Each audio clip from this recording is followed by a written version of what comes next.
Hi hello నమస్తే welcome to my channel Rasa kitchen. నా పేరు రమ్య. ఈరోజు మనం చికెన్ దమ్ బిర్యానీ నా స్టైల్లో ఎలా చేసుకోవాలో చూసేద్దాం. చాలా టేస్టీగా ఉంటుందండి, చాలా సింపుల్ కూడా, ఎవరన్నా చేసుకోవచ్చు. పిల్లలు కూడా చాలా బాగా ఎంజాయ్ చేస్తారు. ఇంగ్రీడియంట్స్ అనేవి నేను డిస్క్రిప్షన్ బాక్స్లో మెన్షన్ చేశానండి. ముందుగా స్టవ్ ఆన్ చేసుకొని ఒక హండీ పెట్టుకోవాలండి. అందులో 3 టేబుల్ స్పూన్స్ ఆయిల్ వేసుకోవాలి. ఆయిల్ వేడైన తర్వాత 5 మీడియం సైజ్ ఆనియన్స్ యాడ్ చేసుకోవాలండి. కట్ చేసుకొని ఆనియన్స్ అనేవి బ్రౌన్ కలర్ వచ్చేంత వరకు ఫ్రై చేసుకోవాలి. ఆనియన్స్ ఫ్రై అయిన తర్వాత అల్లం, వెల్లుల్లి, పచ్చిమిర్చి కట్ చేసుకొని వేసుకోవాలండి. అవి కూడా బాగా మిక్స్ చేయాలి. మిక్స్ చేశాక ఇవి అడుగంటకుండా ఉండడం కోసం కొంచెం వేడి నీళ్ళు అనేవి యాడ్ చేసుకుందామండి. యాడ్ చేసుకొని మిక్స్ చేసుకుందాము. నేను వేడి నీళ్ళు ముందుగానే రెడీ చేసి పెట్టుకున్నాను.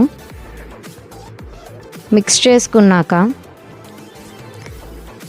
ఒక మీడియం సైజ్ టమాటో అనేది తీసుకోవాలండి. మీడియం సైజ్ టమాటో తీసుకొని గ్రేట్ చేసుకోవాలండి. గ్రేట్ చేసుకోవడానికి అవ్వట్లేదు అని అనుకుంటే చిన్న చిన్న పీసెస్గా కూడా కట్ చేసి మనం యాడ్ చేసుకోవచ్చండి. యాడ్ చేసుకొని మంచిగా మిక్స్ చేసుకోవాలండి. మిక్స్ చేసుకున్నాక ఒక గిన్నెలో 200 గ్రామ్స్ పెరుగు తీసుకోవాలండి. పెరుగులో 2 table spoon biryani masala add చేసుకోవాలి. 1/2 table spoon Kashmiri chilli powder add చేసుకోవాలి. నా దగ్గర కాశ్మీరీ చిల్లీ పౌడర్ లేదు, సో నేను నార్మల్ చిల్లీ పౌడర్ యాడ్ చేశానండి. కాశ్మీరీ చిల్లీ పౌడర్ యాడ్ చేయడం వల్ల కలర్ కూడా చాలా బ్రైట్గా వస్తుందండి. దీన్ని బాగా విస్క్ చేయాలండి, బాగా మిక్స్ అయ్యేటట్టు. విస్క్ చేసిన తర్వాత మనం ఈ మిక్చర్ని తీసుకెళ్ళి ఆనియన్స్ దాంట్లో వేస్తామండి. వేసి బాగా మిక్స్ చేయాలండి. ఆయిల్ అనేది బయటకు వచ్చేంత వరకు మనం బాగా మిక్స్ చేయాలండి. ఇదంతా ప్రాసెస్ సిమ్లో పెట్టుకొని చేసుకోండి, లేదంటే అడుగంటుతుంది.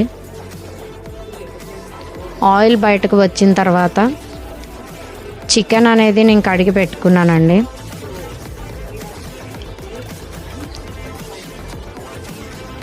చికెన్ యాడ్ చేసుకోవాలండి.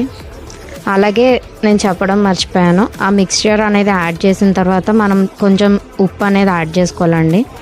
యాడ్ చేసుకొని బాగా మిక్స్ చేసుకోవాలండి. చికెన్ అనేది యాడ్ చేసుకున్నాక చికెన్ని బాగా మిక్స్ చేసుకోవాలండి.